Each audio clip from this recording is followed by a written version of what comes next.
초콜릿은 달콤해 달콤해 달콤해 오렌지는 상큼해 상큼해 상큼해. Hello guys, good evening. Magluluto ako ng tinolang isda na tangig. Guys, kumukulo na yung tubig natin. So ayan. Hindi na ako gumamit ng kamatis. Ginamit ko sibuyas na lang at saka luya. Kasi nga nakita ko sa YouTube na yung kamatis maano din sa acid. Ayan. So iano na natin yung isda. Ano to siya? Tangigi.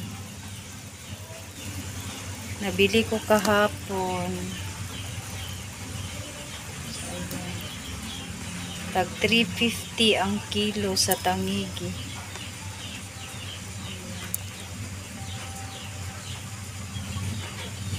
Ayan guys. So, takpan natin siya ulit.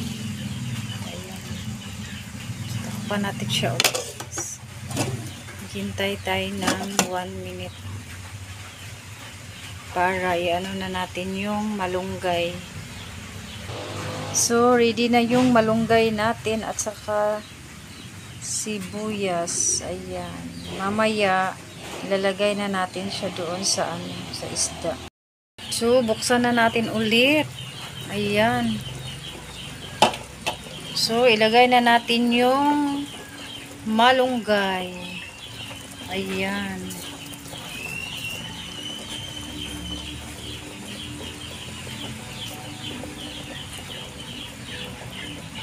Nilagyan ko lang siyang konting asin at saka konting bitsin.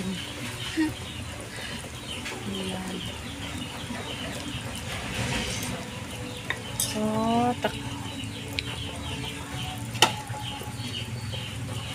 So, thank you for watching guys. Kasi kakain na ako.